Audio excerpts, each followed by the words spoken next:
Mbagamba mti abagala abalungi abeekumira ku Senga 5256 mbaniriza ate nate olunaku lwaleero kansubire muli bulungi byonna gye mutuusaako engalo.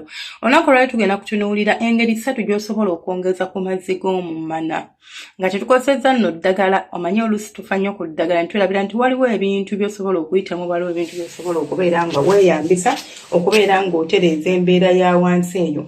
Ekisookera ddala woba onaatereeza amazzi go oba woba onaatereeza woba onaatereeza lubrication wansi eyo olina okukakasa oba olina okumanya buzibu ki obuvaako embeera eyo okutuukawo. Omanyi lwaki mmwe abanywa eddagala oba bakozesa museereza nti osobola okumira eddagala oba okunywa eddagala oba okuteekayo kyonna ky'okozesezza ekibeera kigenda kuyamba lunaku olwo lwokka ate ng'enkya tekigenda kukolera. Weetaaga eddagala ly'osobola okukozesa nti at least oba weetaaga okuzibukula ensula ezo ng'omanyi nti nzibukudde permanently. Kale newamba wakunywa eddagala njadde kozesanga once in a while ak'olumu mpulira kati amazzi gakendedde kanywe njozeeko mu mubiri oba kanywe nkole bwente. Ekisookera ddala ye massage. Abakyala muyige okumassajinga ku manaaza mmwe. Kagenda kuwulikikanga akagenda okubeeramu kaakazibu but ojja kukasobola. Osobola okunfunira oil wetuyita coconut oil. Nze gwe preferringa nze gwe kisinziira gwakolera gw'oba okozesa. Otuula bulungi nnyo n'ogaziya amagulu go oba ng'otudde ku ntebe oba ng'otudde waggulu oba otudde wonna w'oyagala. Nammwe abawoza siina matama naawe osobola okumasaajinga emmana n'ebeera ng'efuna ku ttama. Okwataka oil ako n'otandika okumasaajinga mu mabbali muno mpola mpola. Kyetugenda okukola ojja kusooseka engalo zo munda but togenda kubanga weemazisa. Wabula ogenda kubeera ng'omuntu adi hammering like like the hammering is like nti mbadde siwulira bwagazi basiina sensitivity eyo munda kati ndi kugezaako kuwulira wa wensobola okukwata mu nze n'empulira obwagazi. Bw'oba engalo zeezo osobola ozikwata munda eyo n'otawulira bwagazi ngenda kubwira engeri gye tuzikolamu kitegeeza okyalina a long way to go kuba olina okubeera ng'olina obwagazi okubeera n'amazzi ekyo nze nkibagamba. So ekisookera ddala kye tukola oba ky'osobola okunkolera w'omala okukwataka oil ako n'omala okuweeweetako eno wabweru ku gundi ku matama okubeera ng'ogamasaajinga omoisturizing ekifo ekyo onkwatiraka oil ako n'okwata engalo zo bbiri n'ozisiga oil n'oziringiza munda. Wabula bw'oziringiza munda n'onyiga preferably osobola okukozesa lumu oba bbiri it depends n'otandika okunyiga ku bisenge by'emmana. Nti tonyiga wakati toyingiza engalo n'otandika kwefokota oba kwepimpina oteekayo n'opressinga waggulu n'opressinga mu side n'opressinga mu sides n'opressinga buli wamu ng'ogenda bwetooloozaawo engalo ezo okuwulira wa w'osinga okuwulirira obuwoomi oba wa w'osinga okuwulira nti awo mpulidde nti bakuttewo.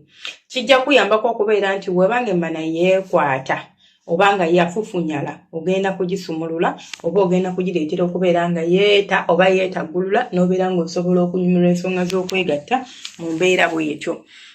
Then ekyakyo olina okubeera ng'okola kwe kunywa amazzi. Buli bw'ohydrating omubiri gwo oba buli bw'obeera ng'omubiri gwo gulimu amazzi kigenda kukuyambako okubeera nga obeera n'amazzi wansi eyo. Okunywa amazzi tekikuyambako kyokka kijjanjaba n'infection w'oba ogirina ekitegeeza naye tuba tugigobye mu mbeera bw'etyo. Naye bw'onaawoza nti njagala ngende ngule museereza eddagala ly'amazzi ndijja ogenda kuwangalira ku ddagala ly'amazzi paka diddiya. Mpozi ng'ofunye nga bakuwadde era nti nnywa lino lyakozaamu oba lyakutereeza ku nseke oba kuzibukula ku nseke kale kuzibukula ku nsulo. Naye nti nno nti olinywa bunywi buli lunaku nga gw'oliawo buli lunaku onywa ddagala togenda kumalako.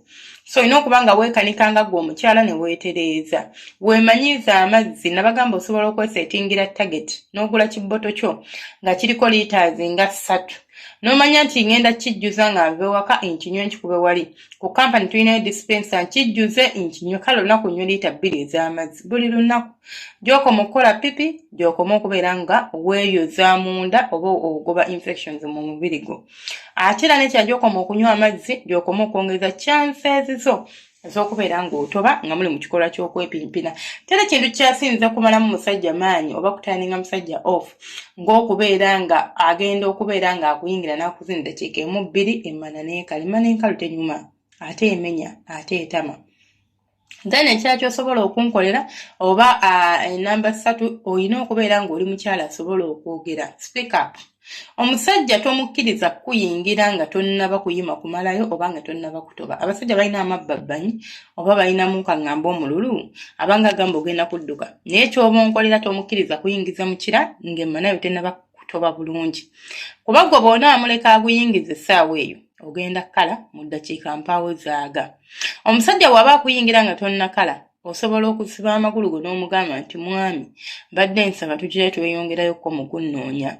Munnange mpulira nga emmana yange tennatuuka kwandiza. Mu bulungi nnyo bw'otyo ajja kuddamu akunoonya mpolampola nga nawe bwe weetegeka. Awo omusajja alyoka akuyingire. Akakodyo kaneeno omusajja waba akuyingidde kikakuma kubeera nti namugambye nti nyongeramukko akadde ng'ompeeweeta bati olina okubeera ng'ogenda kuwuliriza omukira gw'omusajja ono. Ate nga woba toguwulira ogenda kweyamba okubeera nga leero mbadde nsome ajjo nabadde nsomesa ku bintu byesobola okukola okubeera nga tuzina omusajja like nowegatera omusajja n'abeera nti osobola kwerabira.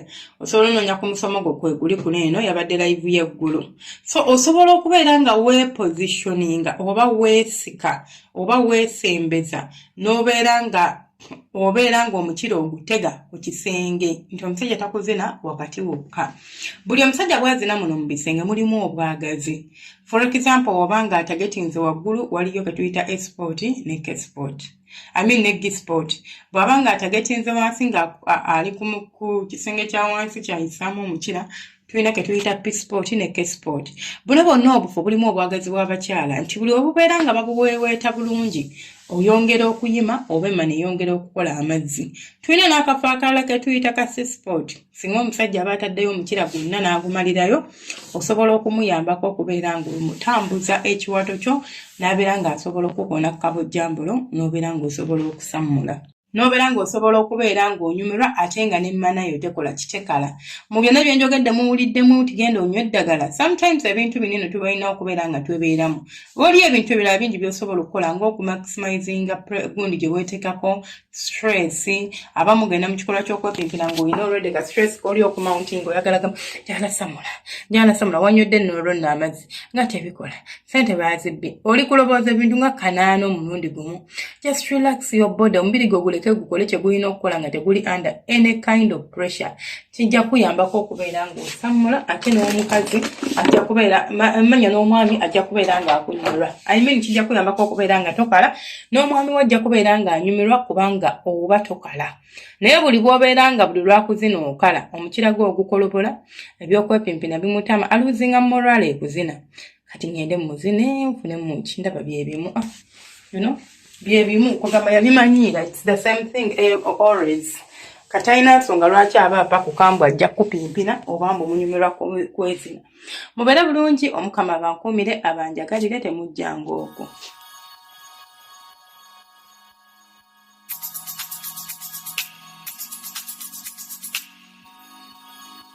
Yeah.